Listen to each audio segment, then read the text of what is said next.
morning, student. Today we will read chapter number 3, Indian Constitution, part 2. Salient features of our Constitution. हमारे constitution means संविधान, हमारे संविधान की मुख्य विशेषताएं. First, democratic rule. हमारे वहाँ जो है लोकतांत्रिक शासन है. India has adopted the democratic system of government. India has adopted the democratic system of government. Bharat ने सरकार का लोकतांत्रिक रूप जो है वो अपनाया है. General election are held in our country every 5 years. जो हम लोगों का चुनाव है, हमारे देश का चुनाव हर 5 साल बाद होता है. Citizens above the age of 18 are eligible to cast their vote. नागरिक जिनकी उम्र 18 साल है वो चुनाव में भाग लेने के अधिकारी हैं. We can not imagine democracy without election. हम चुनाव के बिना लोकतंत्र डेमोक्रेसी की कल्पना भी नहीं कर सकते. People all over the country play their role in electing their representative. हमारे पूरे देश से के लोग अपने प्रतिनिधि को चुनने में महत्वपूर्ण रोल अदा करते हैं. Any voter of the country can contest an election irrespective of his her religion, caste, class और जेंडर. देश का कोई भी वोटर जो है वो जाति, धर्म, क्लास और जेंडर के भेदभाव के बिना इलेक्शन में भाग ले सकता है. The elected representative rule for 5 years. जो चुने गए प्रतिनिधि हैं वो 5 साल के लिए शासन चलाते हैं. Every citizen enjoy the freedom to follow religion of his her choice as well as freedom of speech, expression and thought. हर नागरिक को, हर सिटीज़न को फ्रीडम है कि वो अपने चॉइस के अनुसार धर्म का पालन करने का फ्रीडम है उसको, और विचार और अपने भाषण विचारों और अभिव्यक्ति की स्वतंत्रता को एंजॉय करने का अधिकार है. सेक्युलरिज्म, धर्मनिरपेक्षता. A secular Nations mean that the government does not conform to the norms of any particular religion in its system of governance. Secular का मतलब सेकुलर राष्ट्र का मतलब धर्मनिरपेक्ष राष्ट्र. कोई भी ऐसे देश में कोई भी सरकार जो है किसी धर्म विशेष के अनुसार या उसका अनुगामी होकर कार्य नहीं करेगी. Citizen are not discriminated on the basis of their faith, sect और रिलीजन. नागरिकों को अपने विश्वास के अनुसार रिलीजन चुनने का अधिकार होगा. उनके साथ इस आधार पे कोई भेदभाव नहीं किया जा सकता है. Every citizen enjoy the right to follow and propagate the religion of his her choice. हर नागरिक को ये अधिकार होगा, ये अधिकार एंजॉय करने का और उसके अपने चॉइस के अनुसार धर्म का पालन करने का अनुगामन करने का अधिकार होगा। रिपब्लिक, गणतंत्र। Republic means a government that obtains powers from people directly or indirectly। Republic का मतलब ऐसा सरकार, ऐसी गवर्नमेंट जिसको शासन करने का अधिकार लोगों से डायरेक्टली और इनडायरेक्टली मिला हुआ है। We have adopted a democratic republic system of government, which means that powers are not limited in the hands of a few privileged people, rather is accessible to all the citizens irrespective of their caste, class, religion or gender। हम लोगों ने लोकतांत्रिक गणतंत्र सरकार के लोकतांत्रिक गणतंत्र system को अपनाया है। इसका मतलब है कि जो शक्तियां हैं वो कुछ लोगों के हाथ में ही सीमित नहीं है, जबकि सारे नागरिकों के हाथ में ये शक्तियां बिना कास्ट, क्लास, रिलीजन और जेंडर के भेदभाव के बिना हर नागरिक में ये शक्तियां सीमित हैं।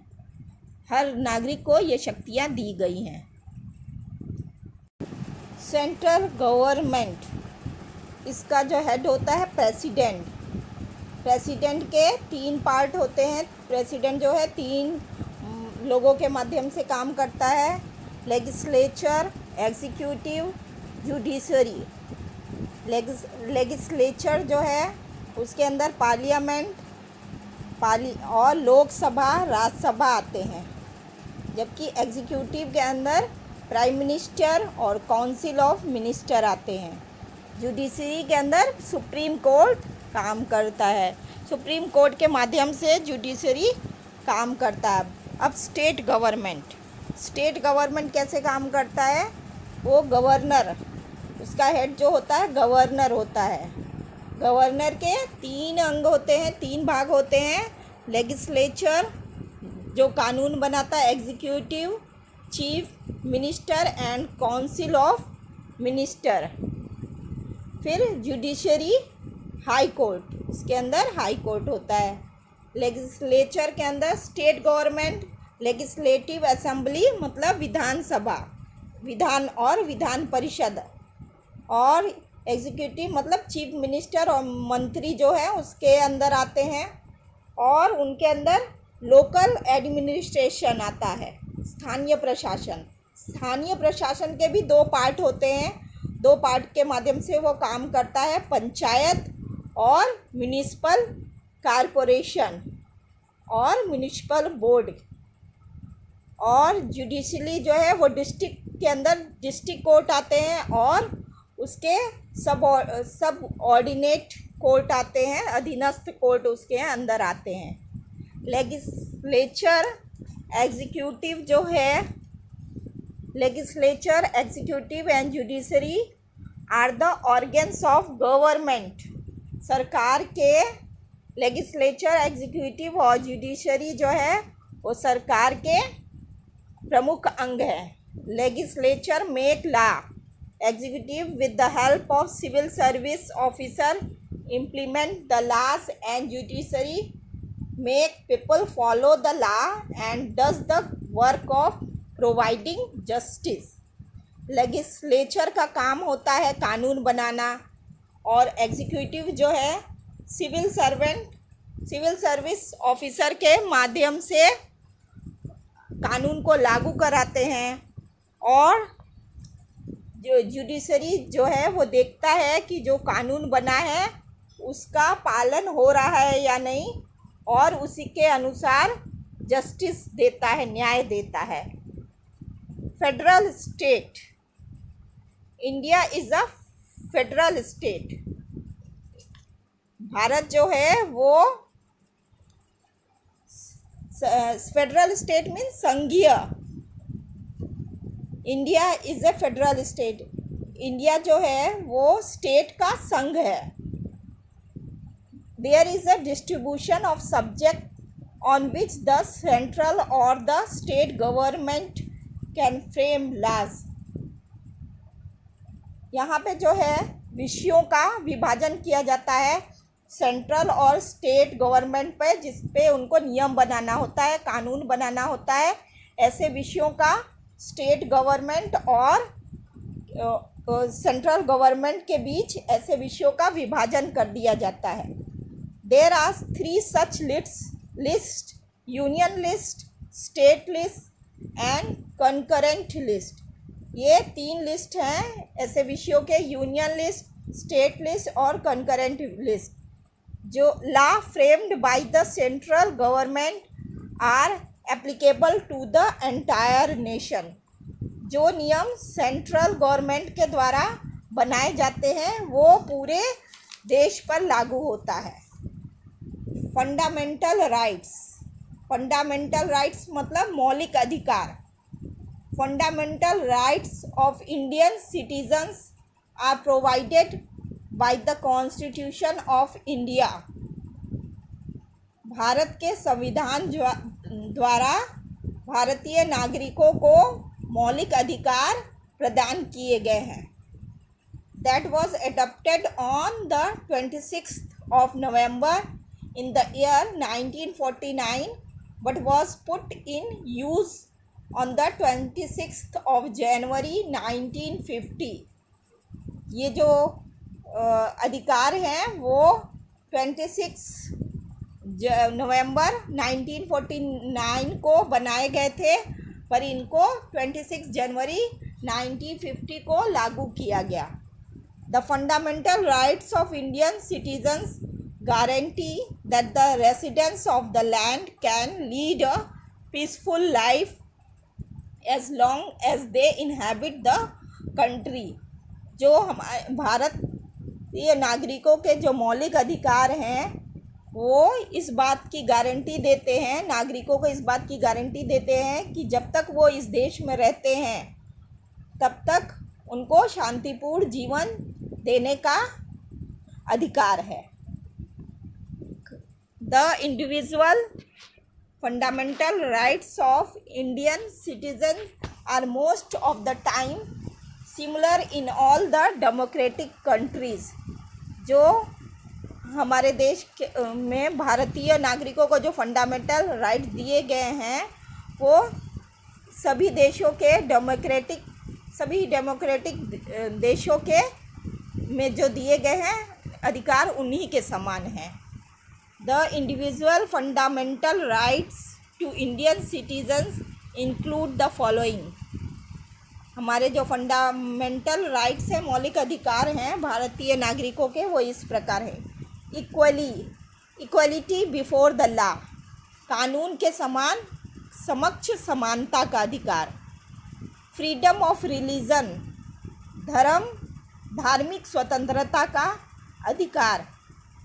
Freedom of association and peaceful assembly, शांतिपूर्ण सम्मेलन और सभा करने का अधिकार।